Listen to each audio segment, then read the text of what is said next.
Berjumpa kembali dengan saya Sam, teolog Protestan Karismatik di Morning Star Ministry Channel ini. Kiranya kasih karunia dan damai sejahtera dari Allah Bapa dan Tuhan kita Yesus Kristus dan perusahaan Roh Kudus menyertai kita sekalian.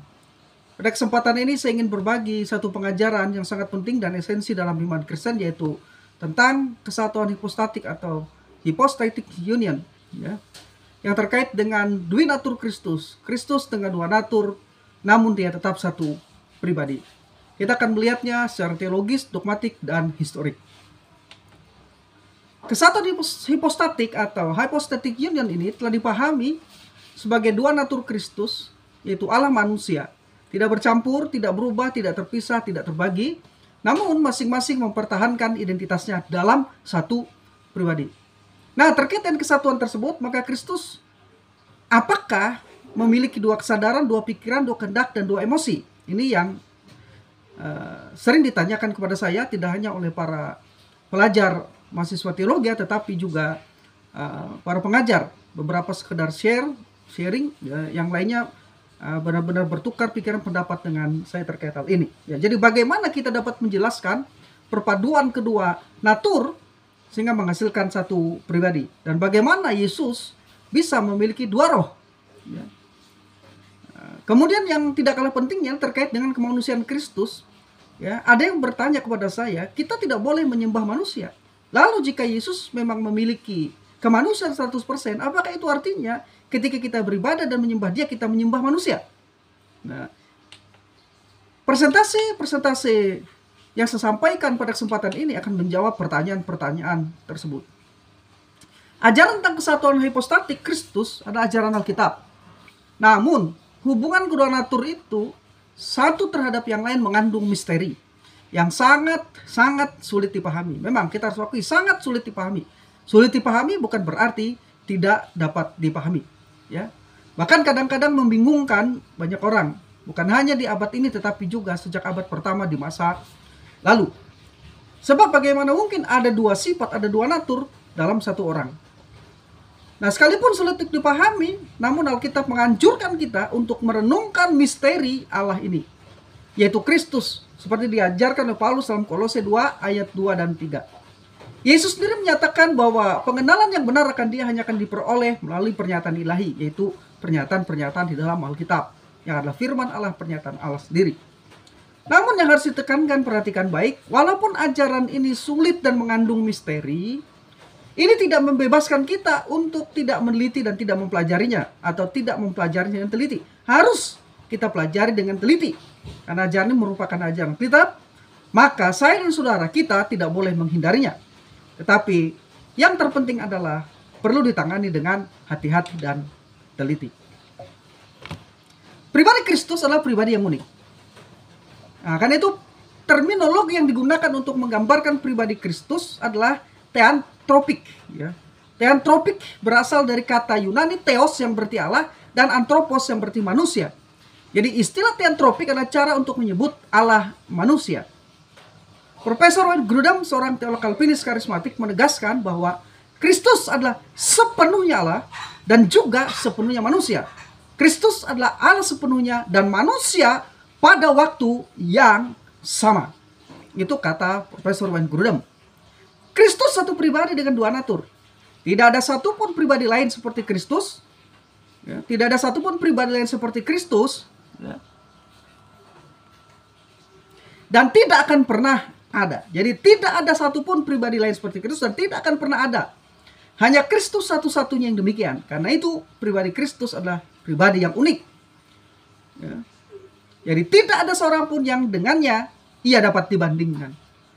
Teolog karismatik Profesor J. Rothman Williams menyebutnya sebagai ultimate paradox atau paradok tertinggi. Karena tidak ada paradok yang lebih tinggi daripada penyatuan Allah yang tak terbatas dan manusia yang terbatas dalam satu pribadi. Namun, saat kita membicarakan ya pribadi Kristus, ada kecenderungan untuk menekankan secara berlebihan pada salah satu natur.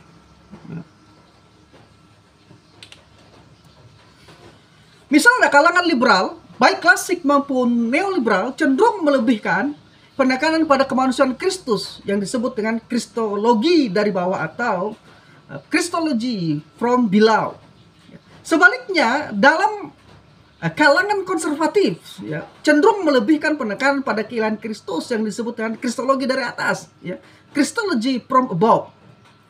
Ya. Nah, kristologi yang alkitabiah bukan hanya menghargai keilahiannya, tetapi juga kemanusiaannya, seperti yang dinyatakan di dalam Alkitab, kitab suci Kristen.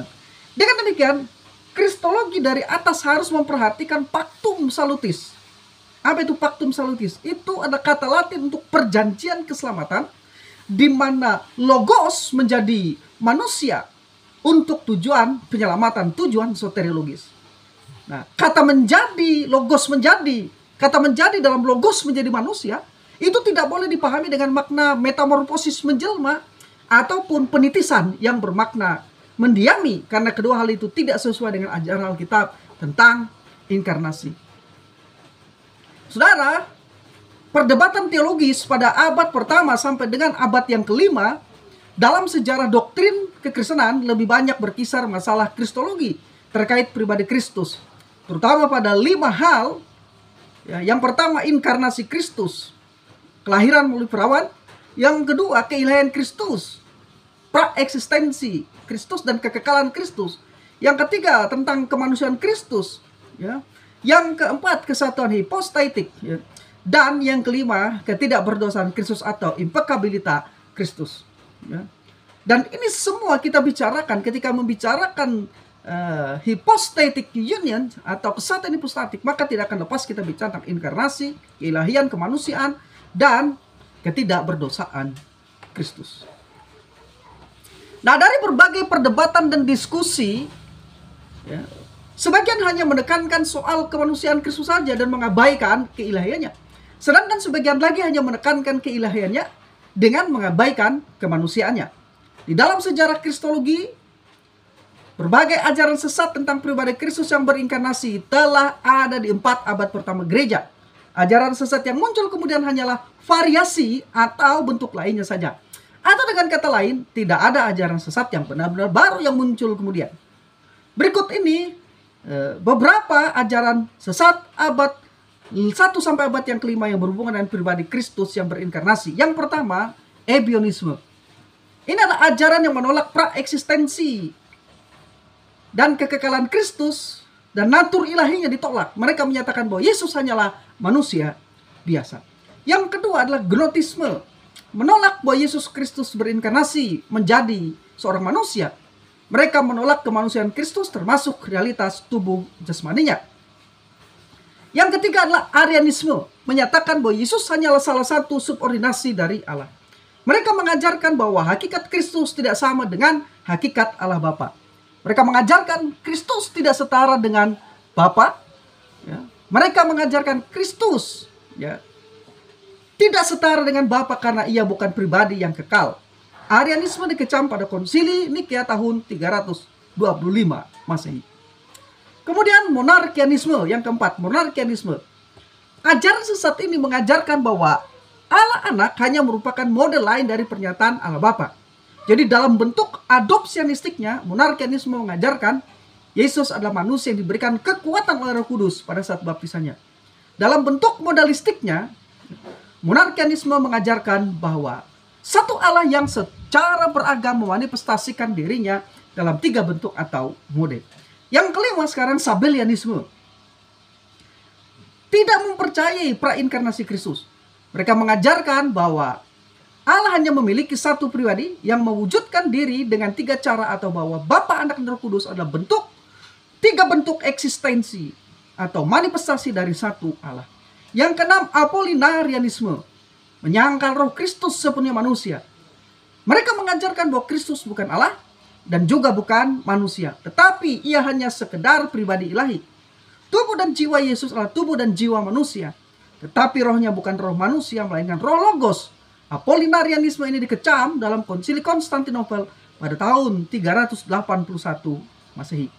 Yang ketujuh, Nestorianisme. Tidak menerima adanya perpaduan antara 2 sifat dalam satu pribadi. Mereka mengajarkan Kristus memiliki 2 sifat dan 2 kepribadian. Jadi menurut ajaran Kristus memiliki kepribadian ganda. Nestorianisme dikejam, dikutuki dalam konsili Efesus pada tahun 431 Masehi. Yang kedelapan, Eutikianisme, menolak dua natur Kristus.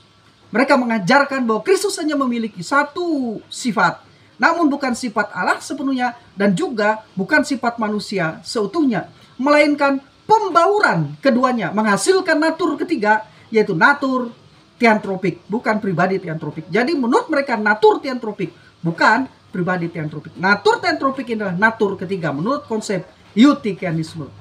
Kemudian ya, bentuk lain dari Eutikianisme adalah monofisitisme dan monotelitisme.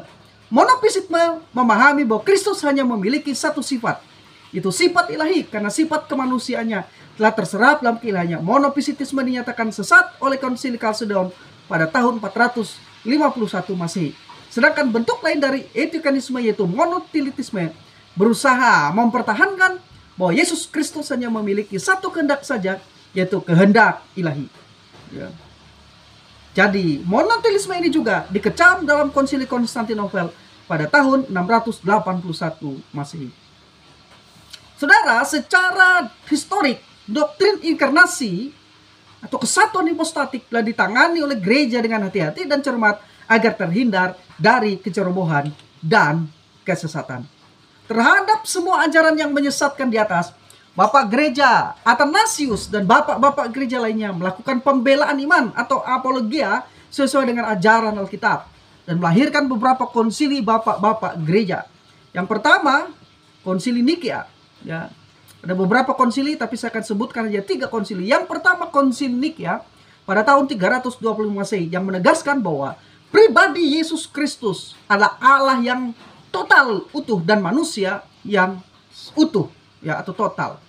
Yang kedua, konsili Konstantinopel 381 Masehi yang hanya mengulangi kembali, penegasan kembali hasil konsili Nikea yang meyakinkan bahwa pribadi Yesus Kristus adalah 100% Allah dan 100% manusia, sepenuhnya ilahi dan sepenuhnya manusia. Yang ketiga, konsili Chalcedon 451 Masehi yang selanjutnya memformulasikan hubungan antara kelahiran Kristus dan kemanusiaan Kristus, bahwa Yesus memiliki dua natur dalam satu pribadinya. Hubungan antara kedua natur ini tidak bercampur, tidak berubah, tidak terbagi, dan tidak terpisah. Masing-masing mempertahankan identitasnya. Formulasi Konsili Chalcedon ini merupakan formulasi standar ortodoksi yang diterima oleh gereja-gereja sepanjang sejarah. Semua bentuk ajaran sesat dan berbagai penyimpangan terhadap Kristologi, khususnya yang berhubungan dengan dui natur Kristus atau kesatuan hipostatik, merupakan penyimpangan dari formulasi hasil Konsili Chalcedon ini. Formulasi hasil konsili Nikea, Konstantinopel, dan Chalcedon ini adalah formulasi yang memberikan batasan-batasan terhadap bidat-bidat, ajaran-ajaran sesat. Semua ajaran-ajaran sesat, ajaran-ajaran bidat adalah penyimpangan dari formulasi konsili Chalcedon ini tentang pribadi Kristus. Sekarang saya ingin menjelaskan tentang dui natur Kristus. Alkitab mengajarkan bahwa pribadi Kristus memiliki dua natur yang berbeda, yaitu natur ilahi dan natur manusia.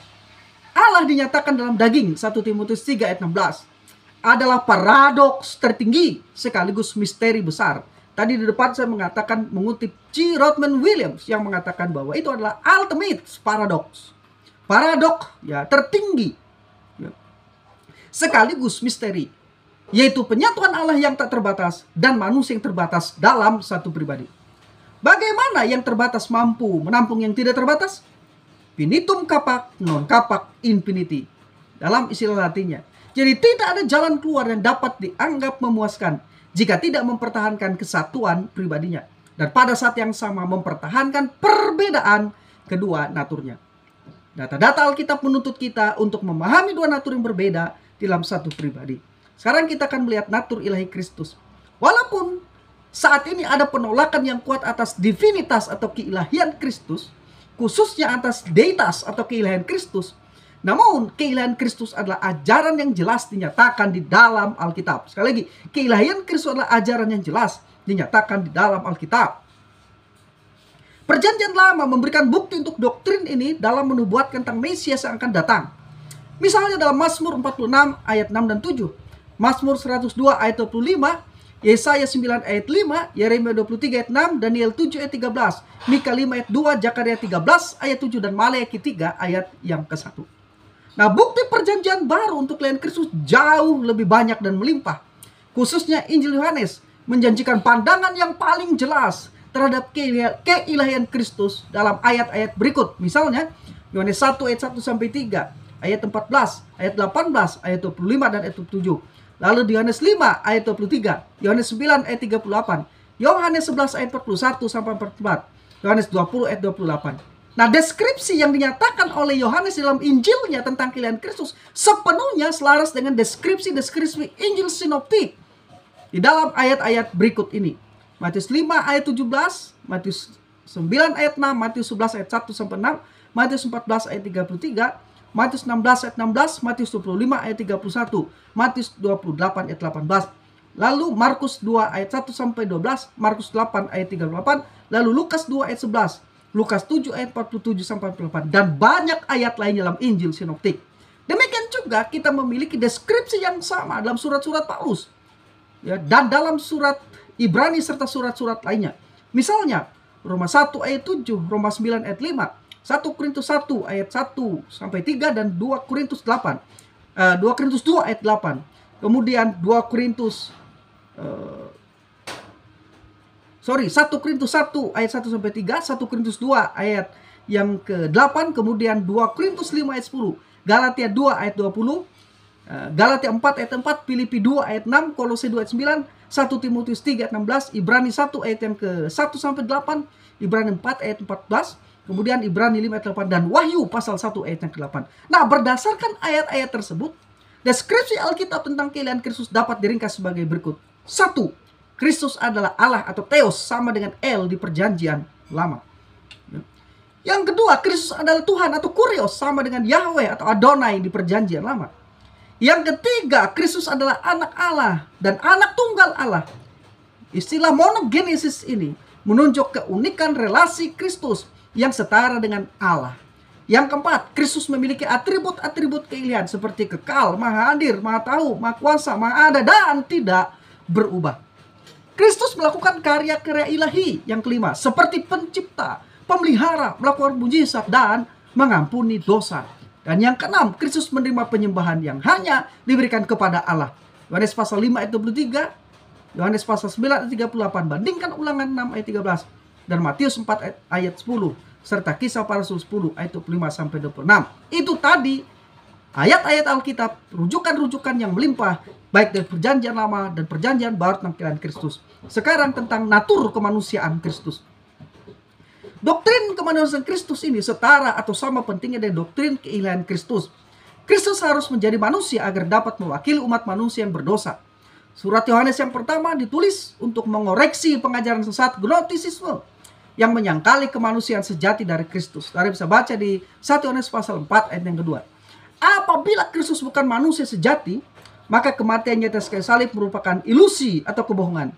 Kristus harus manusia sejati untuk mati mewakili umat manusia. Alkitab mengajarkan kemanusiaan sejati dari Kristus sama seperti kita, kecuali dalam hal bahwa ia tidak memiliki dosa manusia, yaitu natur kejatuhan. 1 Yohanes pasal 3 ayat yang kelima. Nah, di dalam Alkitab terdapat cukup banyak bukti bahwa Yesus memang sepenuhnya manusia seperti kita.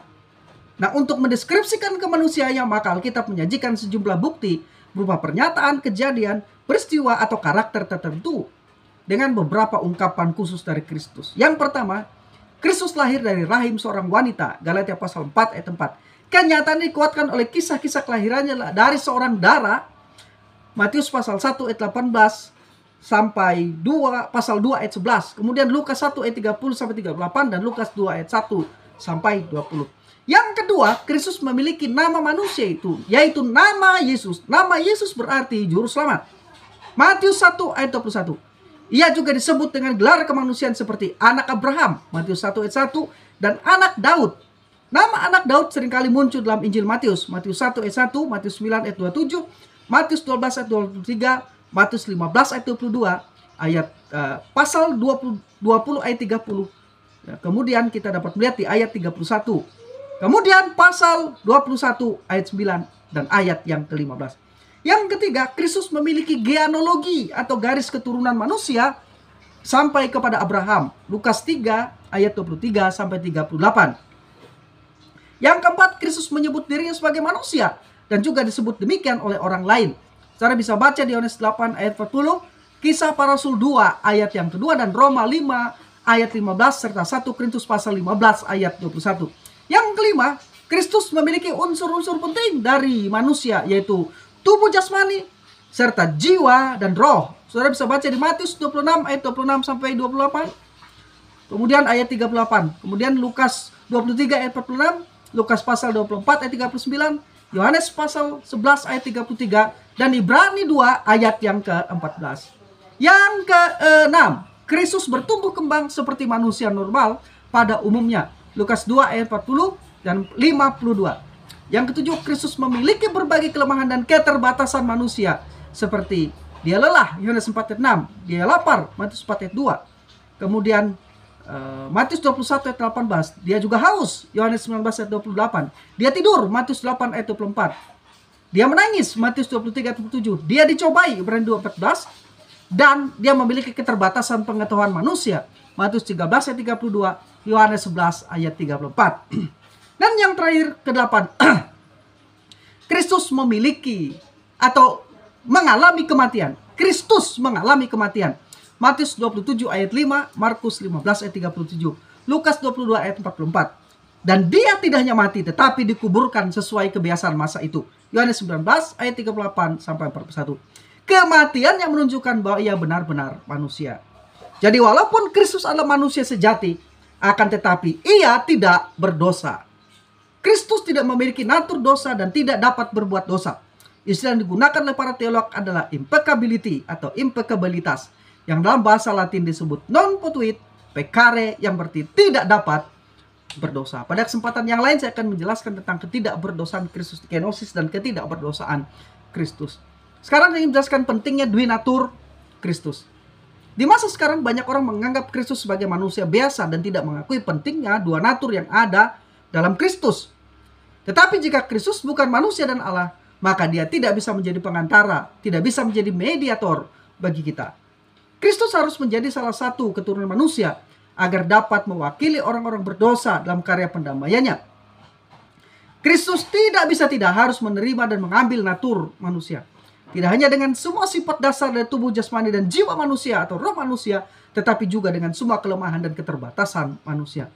Hanya pengantara yang adalah manusia sejati demikian, yang memiliki pengetahuan dan pengalaman tentang kesengsaraan umat manusia dan kemenangan dari semua godaan, yang dapat terus merasakan kelemahan-kelemahan manusia dalam semua pengalaman, pencobaan, dan godaan manusia. Ibrani 2 ayat 17-18, Ibrani 4 ayat 15, sampai Ibrani 5 ayat 2. Serta yang menjadi teladan yang sempurna sebagai manusia, ya, bagi para pengikutnya. Matius 11 ayat 29, Markus 10 ayat 39, Ibrani pasal 12 ayat 24, dan 1 Petrus pasal 2 ayat 21. Secara simultan, Kristus harus menjadi manusia yang tidak memiliki dosa atau tidak berdosa.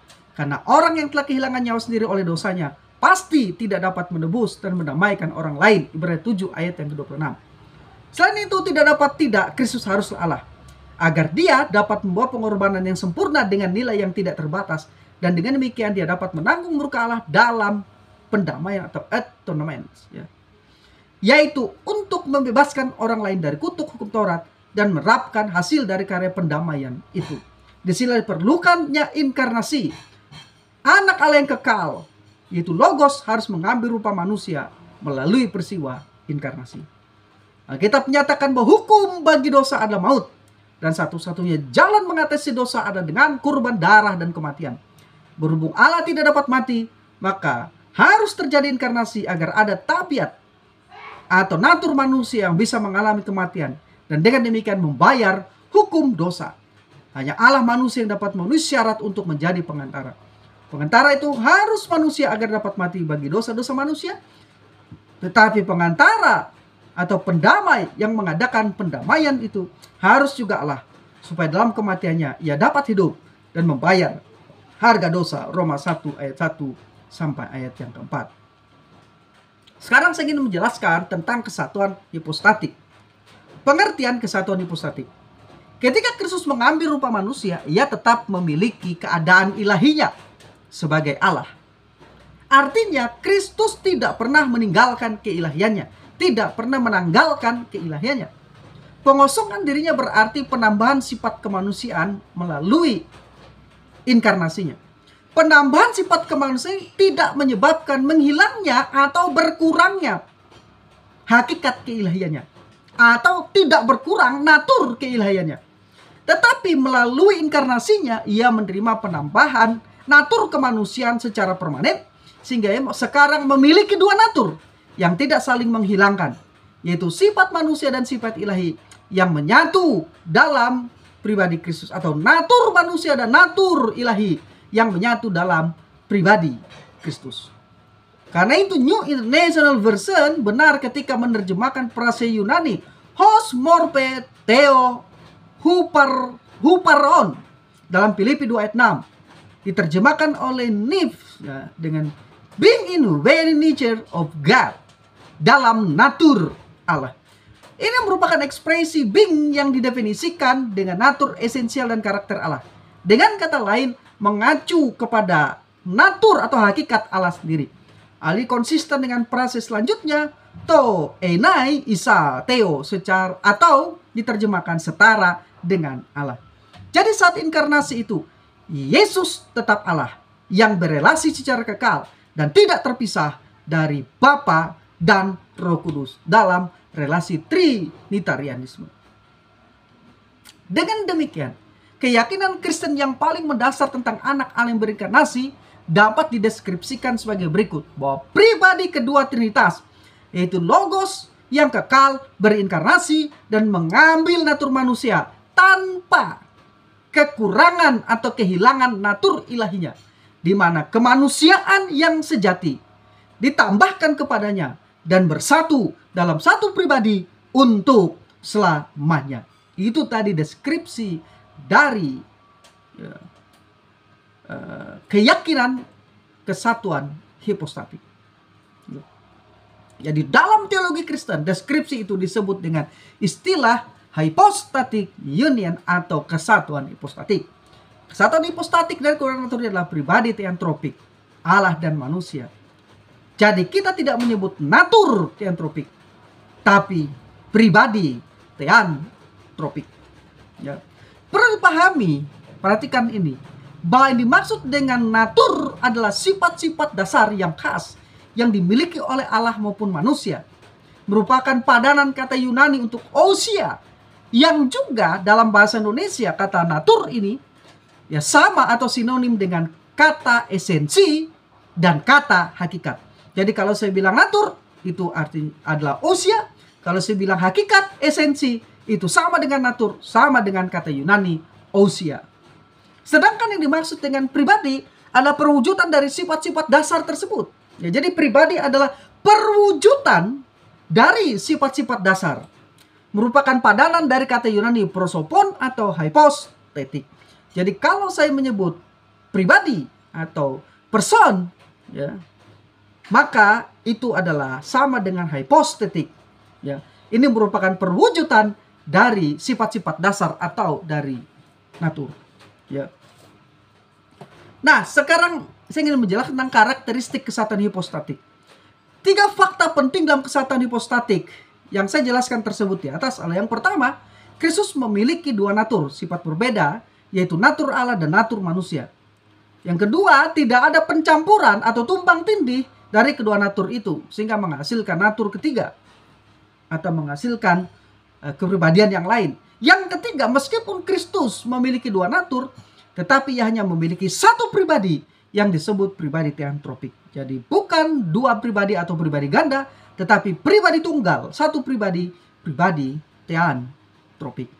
Jadi istilah teantropik hanya mengacu kepada pribadi Kristus, bukan pada natur Kristus. Karena itu kita tidak boleh memakai istilah pribadi teantropik itu menjadi natur teantropik. Jadi natur teantropik adalah istilah yang salah. Yang benar adalah pribadi teantropik. adanya natur manusia dan natur ilahi dalam pribadi Kristus. Ini yang disebut dengan pribadi teantropik. Kesatuan hipostatik tidak terjadi melalui percampuran atau kedua natur, pencampuran antara kedua natur tersebut, tetapi melalui kesatuan pribadi. Persatuan kedua natur Kristus dalam satu pribadi logos tidak menghilangkan salah satu atau mencampurkan kedua natur tersebut, tetapi masing-masing natur tetap mempertahankan identitasnya secara sempurna. Artinya apa? Artinya pribadi logos tidak mengalami perubahan apa-apa saat dia mengambil natur manusia. Setelah natur manusia ditambahkan atau diambil oleh pribadi logos, maka sejak satu pribadi itu menjadi pribadi yang unik. Keunikan ini dikarenakan pribadi logos yang tadinya hanya memiliki natur Allah, kini setelah inkarnasi, natur manusia ditambahkan kepadanya. Sehingga pribadi logos sekarang memiliki dua natur yang menjadikannya pribadi yang unik dan berbeda dibanding pribadi logos sebelum berinkarnasi. Namun sekali lagi, perbedaan atau keunikan itu bukanlah perubahan dalam pribadi logos. Sebagai Allah, logos tidak berubah sama sekali. Karena Allah tidak mungkin berubah. Tetapi perbedaan atau keunikan tersebut harus dipahami sebagai suatu perubahan dalam pengertian bahwa pribadi itu sekarang memiliki dua natur, yaitu natur ilahi dan natur manusiawi. Jadi sekali lagi perlu saya tegaskan, ya, bukan dua pribadi yang disatukan, tetapi dua natur yang disatukan dalam satu pribadi. Kristus hanya memiliki satu pribadi, yaitu pribadi logos yang kekal dan tidak berubah. Karena itu saat inkarnasi, logos tidak berubah menjadi pribadi manusia. Logos juga tidak menerima pribadi manusia. Dan logos juga tidak mengambil pribadi manusia. Tetapi ia hanya mengambil natur atau hakikat manusia yang tidak berkembang menjadi pribadi mandiri. Jadi natur kemanusiaan itu kemudian mendapat kepribadiannya dari pribadi logos. Pertanyaannya, perhatikan baik. Jika Kristus tidak mengambil pribadi manusia, maka itu berarti ia tidak mengambil seutuhnya natur kemanusiaan. Ada yang berpemahaman atau berpengertian atau berpendapat, berpandangan demikian. Katanya, jika Kristus tidak mengambil pribadi manusia, maka itu berarti ia tidak mengambil seutuhnya natur kemanusiaan. Untuk menjawab pertanyaan-pertanyaan ini, walau sudah saya singgung tadi di atas, kita perlu memahami pengertian dan perbedaan pribadi dari natur. Natur manusia adalah esensi atau hakikat dari manusia. Semua manusia, termasuk saya dan saudara, itu mempunyai natur atau esensi atau hakikat kemanusiaan yang sama dan tidak ada perbedaan antara natur manusia yang satu dengan natur manusia yang lain. Saya dan saudara tidak memiliki perbedaan natur kemanusiaan. Kita semua memiliki natur kemanusiaan yang sama. Nah, natur manusia yang sudah merupakan seluruh natur manusia itu yang saya sebutkan sudah merupakan seluruh manusia atau manusia seutuhnya.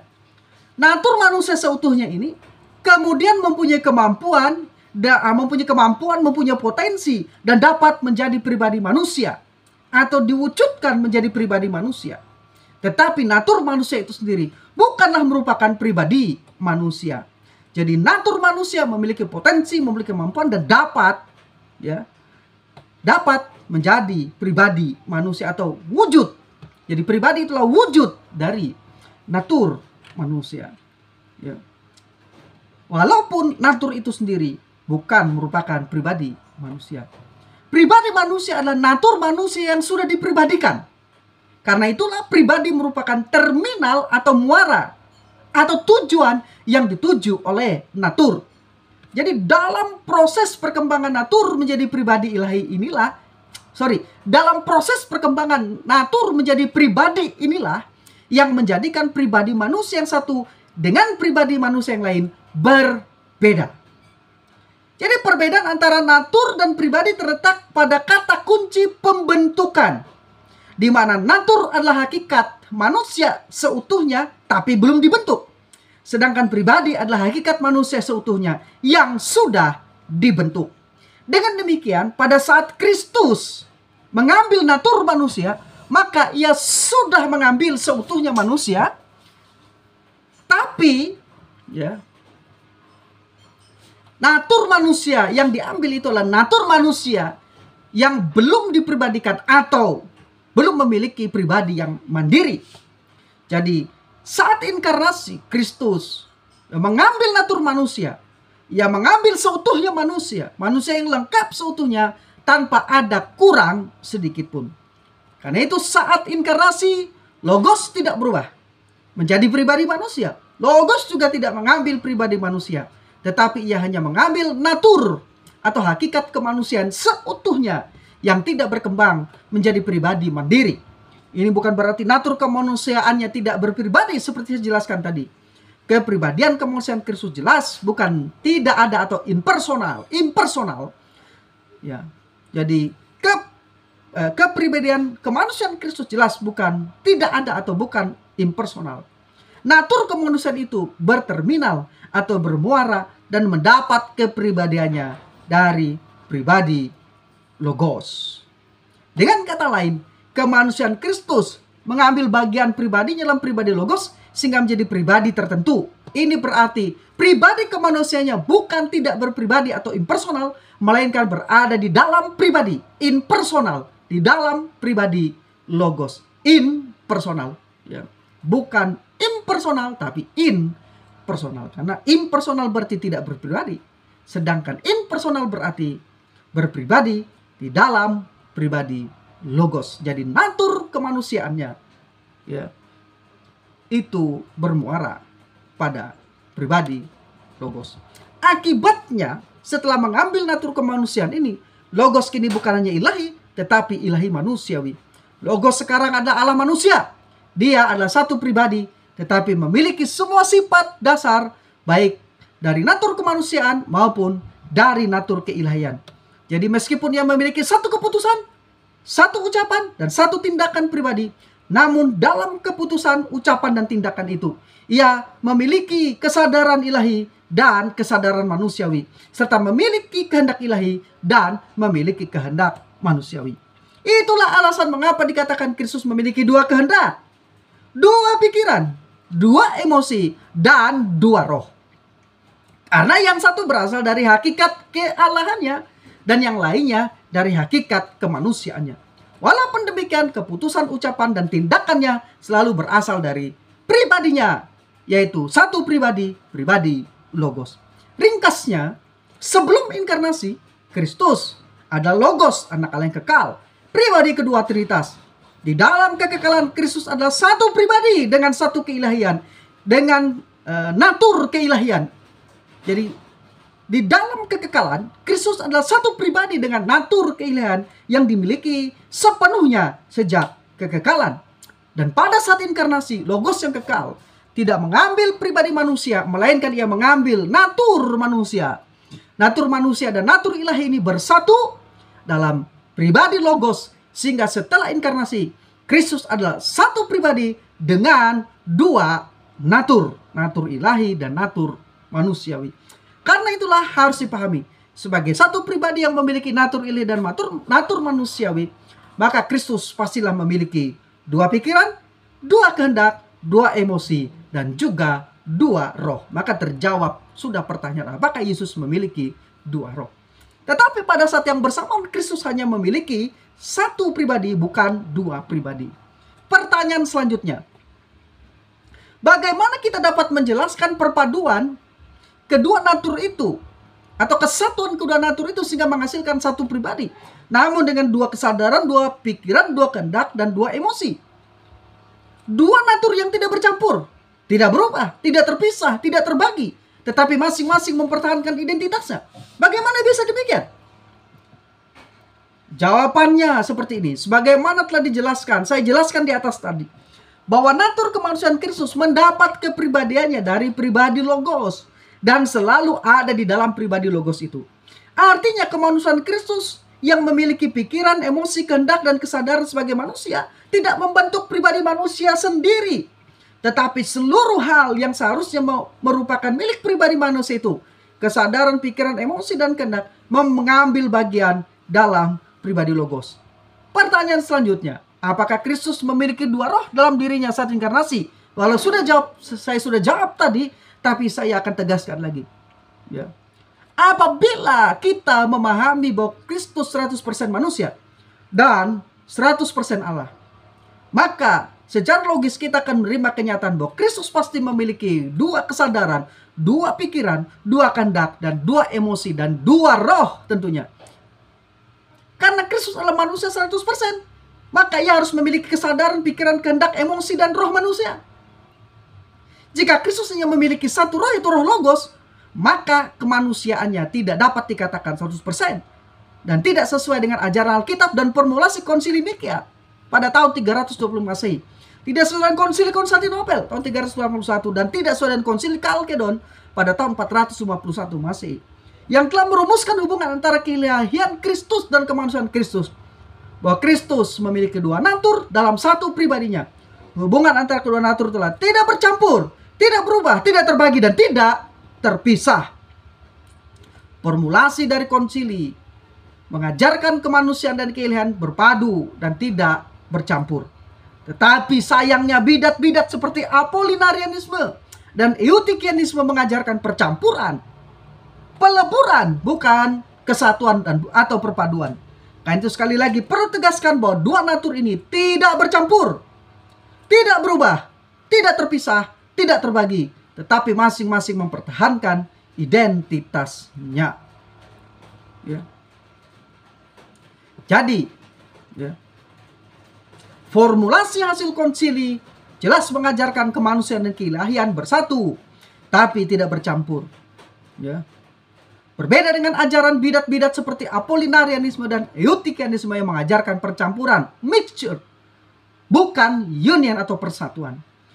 Ya, jadi sekali lagi formulasi dengan tegas mengatakan bahwa dua natur Kristus tidak bercampur, tidak berubah, tidak terpisah, tidak terbagi. Ini yang harus kita perhatikan. Ya, harus jelas dengan definisi ini. Pertanyaan selanjutnya yang tidak kalah pentingnya. Jika demikian, jika Kristus memiliki dua roh, maka saat ia disalibkan dan mati, bagaimana dampaknya terhadap masing-masing roh yang ada padanya? Harus ditegaskan, Allah pada naturnya tidak bisa mati. Allah pada naturnya tidak bisa mati. Tidak bisa sakit. Tidak bisa menderita. Natur Allah tidak bisa mati, tidak bisa sakit, dan tidak bisa menderita. Jika Allah bisa mati, bisa sakit, bisa menderita, maka pada naturnya ia bukan Allah. Jadi pada saat disalib, yang menderita, sakit, dan mati adalah natur kemanusiaan Kristus. Tetapi ini bukan berarti keilahian Kristus terpisah dari kemanusiaannya. Harus diingat, perhatikan baik penjelasan ini, supaya jangan salah paham lagi dan salah mengerti. Harus diingat bahwa natur manusia itu tidak pernah ada terpisah dari pribadi Logos. Jadi natur manusia itu mendapat kepribadiannya dari pribadi Logos dan selalu ada di dalam pribadi Logos itu. Bahkan antara kematian dan kebangkitan Yesus Kristus, natur manusia tidak terpisah dengan Logos. Ingat konsili Kalkedon tadi. Tidak bercampur tapi tidak berpisah. Ya. Jadi pada saat penyaliban, pada saat kematian, dan pada saat kebangkitan, natur manusia itu tak terpisah dengan Logos. Karena sekalipun natur manusia itu mengalami kematian, di mana rohnya terpisah dari tubuhnya, tetapi Logos yang kekal tetap bersatu, baik dengan tubuh yang ada di kuburan maupun dengan roh yang ada di surga. Namun harus dipahami, yang terjadi pada saat penyaliban dan kematian itu adalah bahwa pribadi Kristus dengan natur keilahiannya tidak memberikan pertolongan apapun untuk meringankan hukuman bagi natur kemanusiaannya. Bahkan dengan sengaja membiarkan natur kemanusiaannya mengalami kematiannya dengan sukarela. Jadi di dalam natur kemanusiaannya, pribadi Kristus menanggung murka Allah dalam karya pendamaian itu dan mengalami kematian, di mana jiwanya, rohnya, ya, jiwa rohnya, ya, dari natur kemanusiaannya, ya, terpisah dari tubuh jasmaninya dan menyatu kembali saat kebangkitannya. Tapi natur kemanusiaan itu sendiri tidak terpisah dari pribadi Logos yang kekal. Bukan dua pribadi tetapi satu pribadi. Tidak ada bukti pribadi ganda di dalam Kristus. Jika memang ada, maka pasti kita dapat menemukan beberapa bukti dalam Alkitab. Namun sayang kita tidak menemukannya. Natur manusianya tidak pernah dibedakan dari natur ilahinya sebagai pribadi yang berbeda. Misalnya saat Yesus berbicara, satu pribadi yang sama yang selalu berbicara, entah dengan kesadaran dalam ucapannya yang manusiawi atau ilahi. Lihat Yohanes pasal 10 ayat 30 dan Yohanes pasal 11 ayat 5. Ya. Tidak ada relasi aku dan engkau di antara natur kemanusiaan dan natur keilahian, seperti relasi yang ada di antara pribadi-pribadi Trinitas yang kekal. Bukan hanya tidak ada bukti pribadi ganda di dalam Kristus, sebaliknya Alkitab memberikan bukti tentang keesaan pribadinya. Pertama, saat berbicara, Kristus selalu menggunakan kata saya, aku, milikku untuk diri sendiri. Yang kedua, Kristus selalu disapa dengan engkau atau mu dalam berbagai kesempatan. Yang ketiga, Kristus selalu disebut sebagai ia, dia, dan nya oleh orang lain. Karena itu harusnya kita tidak perlu lagi berusaha membuktikan fakta yang telah terbukti dengan sendirinya. Itu bahwa Kristus adalah satu dan bukan dua pribadi. Satu pribadi dan bukan dua pribadi. Namun, keprihatinan terhadap berbagai pandangan menyimpang terhadap pribadi Kristus menunjukkan penting dan harusnya fakta ini diberikan penekanan. Ada dua istilah yang digunakan untuk menjelaskan misteri kedua natur Kristus tersebut, yaitu anhypostatos dan enhypostatos. Jadi perbedaannya pada an dan en, anhypostatos dan enhypostatos. Istilah anhypostatos yang berarti tanpa kepribadian digunakan untuk menjelaskan natur kemanusiaan anak Allah saat berinkarnasi, di mana ia menerima natur kemanusiaan yang sejati tanpa kepribadian manusiawinya. Sebab dari kekal dia telah ada sebagai pribadi ilahi. Sedangkan istilah enhypostatos yang berarti di dalam kepribadian digunakan untuk menjelaskan bahwa natur kemanusiaan yang diterima anak Allah sebagai natur yang kedua pada kepribadiannya yang telah ada dari kekekalan. Sudah saya jelaskan tadi secara panjang lebar di atas tadi. Dengan demikian kedua istilah itu digunakan untuk menjelaskan bahwa Tuhan Yesus Kristus satu pribadi yang memiliki dua natur, di mana natur ilahi telah ada padanya dari kekekalan, sedangkan natur kemanusiaannya ditambahkan kepadanya saat inkarnasinya. Hanya dengan menggunakan istilah tersebut secara bersama, kita dapat memahami keberadaan Kristus yang adalah Allah sejati dan manusia sejati. Jadi tidak ada pribadi tersendiri bagi natur kemanusiaan dan natur kemanusiaannya. Dan natur kemanusiaan tersebut tidak lepas dari pribadi Logos yang kekal. Karena seperti dijelaskan di atas, Kristus sebagai Allah adalah satu pribadi sebelum ia dilahirkan di dunia dalam inkarnasinya. Karena itu peristiwa kelahirannya bukan merupakan pemunculan pribadi baru yang mengakibatkan adanya dua pribadi, tetapi pemunculan suatu natur manusia baru, yaitu natur manusia menjadi satu dengan pribadi Logos yang sudah ada sebelumnya. Ini bukan berarti kepribadian kemanusiaannya impersonal atau tidak ada seperti saya jelaskan tadi di atas, melainkan personal, karena natur kemanusiaannya mengambil bagian atau berterminal atau bermuara di pribadi Logos. Mengetahui ini membawa kita pada pemahaman bahwa objek dari penyembahan kita, perhatikan, objek dari penyembahan dan ibadah kita adalah pribadi Kristus, yaitu pribadi teantropik dan bukan natur kemanusiaan Kristus. Karena bagaimanapun harus diingat bahwa saat kita membicarakan tentang kesatuan hipostatik atau hypostatic union, maka itu berarti menegaskan bahwa Logos anak Allah yang kekal itulah yang mengambil bagi dirinya sendiri natur atau sifat manusia. Bukan sebaliknya, bahwa manusia, Yesus memperoleh keilahiannya. Karena itulah dasar yang di atasnya kita menyembah, perhatikan. Dasar yang di atasnya kita menyembah, kita beribadah kepadanya adalah pribadi Logos itu sendiri. Sekarang yang terakhir saya ingin menjelaskan tentang kesadaran diri Kristus dan komunikasi kedua natur Kristus. Pertanyaan pentingnya adalah apakah Kristus di dalam kesadaran dirinya menyadari kealahannya dan kemanusiaannya pada waktu yang bersamaan? Jawabannya ialah bahwa pribadi tersebut selalu sadar akan keilahian di dalam dirinya dan bahwa pribadi itu tumbuh dalam kesadaran akan kemanusiaannya. Karena Kristus kadang-kadang bertindak dalam wilayah natur kemanusiaannya dan pada waktu yang lain bertindak dalam wilayah natur keilahiannya. Tetapi semua tindakan tersebut dilakukan bersumber pada satu pribadinya. Hal ini jelas dari kenyataan bahwa Kristus memiliki pengertian dan kehendak yang tak terbatas dan juga memiliki pengertian dan kehendak yang terbatas. Kecerdasan ilahinya tidak terbatas dan tidak berubah. Kecerdasan manusianya makin bertambah. Kehendak ilahinya adalah maha kuasa. Kehendak manusianya hanya terbatas pada kemampuan manusia yang belum jatuh dalam dosa. Dalam kesadaran ilahinya dapat berkata, aku dan Bapa adalah satu. Yohanes pasal 23. Dalam kesadaran manusianya, ia dapat berkata, aku haus. Yohanes pasal 19 ayat 28. Dengan demikian dapat dikatakan, walaupun Kristus memiliki kesadaran ilahi dan kesadaran manusiawi, tetapi keputusan, ucapan, dan tindakannya selalu berasal dari satu pribadinya, yaitu pribadi Logos. Pertanyaan selanjutnya, bagaimanakah komunikasi yang dihasilkan dari penyatuan dua natur dalam Kristus? Ada 3 jenis komunikasi fungsi yang dihasilkan dari penyatuan kedua natur Kristus, yaitu komunikasi anugerah, komunikasi properti, dan komunikasi operasional. Yang pertama, komunikasi anugerah. Sejak awal keberadaannya, natur kemanusiaan Kristus dilengkapi dengan segala macam karunia yang agung dan mulia. Komunikasi ini disebut dengan istilah Latin communicatio charismatum atau communicatio gratiarum. Natur kemanusiaan itu memiliki anugerah dan kemuliaan dalam penyatuan dengan pribadi Logos, dan bahkan menjadi objek doa dan penyembahan.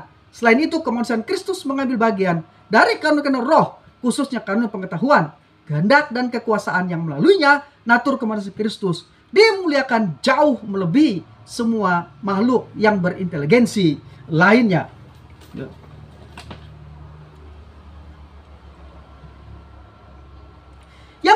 Yang kedua, komunikasi atribut atau komunikasi sifat dasar. Ini berarti bahwa setelah inkarnasi, natur kemanusiaan dan natur keilahian adalah sifat-sifat dasar dari satu pribadi dan menekankan kepada satu pribadi tersebut. Ya. Artinya satu pribadi tersebut dapat dikatakan sebagai yang maha kuasa, maha tahu, maha hadir, dan sebagainya. Tetapi secara simultan dapat juga disebut sebagai yang terbatas, dapat menderita dan tunduk pada kelemahan manusia. Komunikasi ini disebut dengan istilah Latin communicatio idiomatum. Harus diingat, komunikasi atribut bukan bahwa sifat-sifat dari natur manusia diberikan kepada natur ilahi sehingga menjadi milik dari natur ilahi. Demikian juga sebaliknya, sifat dari natur ilahi tidak diberikan kepada natur manusia sehingga menjadi sifat-sifat dari natur manusia. Tetapi baik sifat-sifat dari natur manusia maupun sifat-sifat dari natur ilahi diberikan kepada pribadi Kristus dan menjadi sifat-sifat dari pribadi Kristus. Sebagai contoh, natur manusia mempunyai sifat terbatas, sedangkan natur ilahi mempunyai sifat tidak terbatas. Dalam komunikasi atribut, sifat terbatas dari natur manusia tidak diberikan kepada natur ilahi sehingga menjadi sifat dari natur ilahi. Dan sifat tidak terbatas dari natur ilahi tidak diberikan kepada natur manusia sehingga tidak menjadi sifat dari natur manusia. Tetapi baik sifat terbatas ya, dari natur manusia dan sifat tidak terbatas dari natur ilahi sama-sama diberikan kepada pribadi Kristus sehingga menjadi sifat dari pribadi Kristus. Jadi pribadi Kristus mempunyai sifat terbatas dan tidak terbatas sekaligus. Contoh lainnya kita dapat melihat pribadi Kristus terlihat terbatas pengetahuannya dan tidak terbatas pengetahuannya. Ia maha tahu. Kita melihat di dalam kitab suci terkadang menggambarkan Kristus terbatas pengetahuannya. Matius 24 ayat 6. Tetapi juga sering menggambarkan Yesus itu maha tahu. Matius 9 ayat 4 misalnya. Yohanes pasal 2 ayat 24 dan ayat 25. Yang ketiga sekarang komunikasi karya. Berdasarkan hal ini dapat dikatakan bahwa karya pendamaian Kristus adalah karya dari satu pribadi yang tidak terbagi dalam Kristus. Dan bahwa karya itu dihasilkan oleh kerjasama kedua natur. Juga dapat dikatakan bahwa setiap naturnya ini masing-masing bekerja dengan kekuatan khusus sendiri. Dan bahwa apa yang dihasilkan oleh ini sebagai karya dari satu pribadi membentuk kesatuan yang tidak terbagi. Komunikasi ini disebut dengan istilah Latin communicatio apotelesmatum atau communicatio operationum.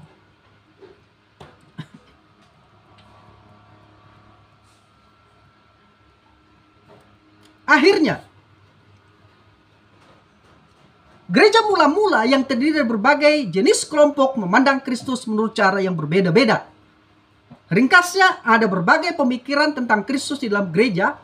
Sebagian berpikir bahwa Kristus adalah Allah, tetapi tidak sungguh-sungguh manusia. Ia sekedar tampak seperti manusia. Sebagian lagi menganggap bahwa Kristus sebagai manusia, tetapi tidak sepenuhnya Allah, karena ia telah kehilangan sebagian dari sifat-sifat ilahinya. Sementara yang lain menganggap bahwa Kristus merupakan percampuran. Sementara yang lain menganggap bahwa Kristus merupakan perpaduan Allah dan manusia atau kesatuan dari Allah dan manusia, bukan percampuran. Nah, gereja mula-mula bergumul dengan dirinya sendiri sepanjang abad-abad pertama untuk mengungkapkan kepercayaan tentang misteri pribadi Kristus yang unik ini. Pergumulan ini tidak sia-sia karena pada akhirnya melalui Konsili Nikea, Konsili Konstantinopel, dan Konsili Kalkedon, para teolog dan para pemimpin Kristen berdiskusi dan menyimpulkan dengan istilah yang sederhana bahwa di dalam satu pribadi Yesus Kristus terdapat dua natur berbeda, yaitu natur ilahi dan natur manusia. Kedua natur ini tidak bercampur satu sama lain dan tidak berkurang kadarnya. Setiap natur memiliki kadar yang penuh. Dengan kata lain, Yesus Kristus bukanlah campuran dari Allah dan manusia sehingga menjadi setengah Allah dan setengah manusia, melainkan ia sekarang dan selama-lamanya adalah sepenuhnya Allah dan sepenuhnya manusia, tanpa pernah kedua sifat-sifat dari kedua natur itu hilang atau bercampur. Ia adalah satu pribadi sungguh-sungguh Allah sepenuhnya, sekaligus sungguh-sungguh manusia sepenuhnya. Perbedaan kedua natur tersebut tidak berkurang ketika dipersatukan, dan keistimewaan kedua natur itu tetap terpelihara sekalipun disatukan di dalam diri Yesus Kristus. Kristus tidak terbagi menjadi dua pribadi. Ia adalah satu pribadi tunggal. Karena itu sejak inkarnasinya Kristus adalah Allah sejati dan manusia sejati. Sebab ia telah memiliki dua natur yang berbeda, yaitu pribadi Allah.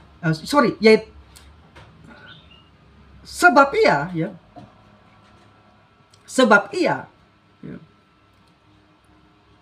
telah memiliki dua sifat yang berbeda, yaitu sifat ilahi dan sifat manusia, yang menyatu di dalam pribadinya yang tunggal secara abadi. Jadi saya ulangi, Kristus tidak terbagi menjadi dua pribadi, ia adalah satu pribadi. Karena itu sejak inkarnasinya, Kristus adalah Allah sejati dan manusia sejati. Sebab ia telah memiliki dua sifat yang berbeda, yaitu sifat ilahi dan sifat manusiawi, yang menyatu di dalam pribadinya yang tunggal secara abadi. Kesatuan kedua natur dalam satu pribadi ini menjamin kehadiran yang tetap dari keilahian dan kemanusiaan Kristus. Kemanusiaan Kristus hadir bersama dengan keilahiannya di setiap tempat. Kenyataan ini menambah keindahan dan kenyataan bahwa Kristus ada dalam umatnya. Ia hadir dalam keilahiannya dan melalui perpaduan kemanusiaannya dengan keilahiannya, maka ia juga hadir dalam kemanusiaan itu. Dan pribadi logos pribadi Kristus inilah yang kita puji, kita sanjung, kita tinggikan, dan kita sembah selama-lamanya. Melalui peristiwa inkarnasi, pribadi kedua Trinitas mengosongkan dirinya dengan mengambil bentuk atau rupa manusia bagi dirinya sendiri. Ini merupakan tindakan di mana logos yang kekal mengambil bagi dirinya natur tambahan, yaitu natur manusia, melalui kelahiran dari seorang perawan. Kristus tidak memiliki kemanusiaan sampai saat kelahiran melalui perawan Maria. Ketika menjadi manusia, ia tidak berhenti menjadi Allah. Juga tidak menyerahkan kepemilikan atau penggunaan sifat-sifat ilahi, baik esensi, sifat dasar maupun moral. Harus ditegaskan bahwa Allah tidak diubah atau tidak berubah menjadi seorang manusia, tetapi ia mengambil natur atau hakikat manusia tanpa berhenti menjadi Allah. Kealahan Kristus tidak dapat dikurung oleh apapun, termasuk oleh tubuh kemanusiaannya atau oleh natur kemanusiaannya. Kemanusiaan Kristus terikat pada kealahannya, tetapi bukan sebaliknya.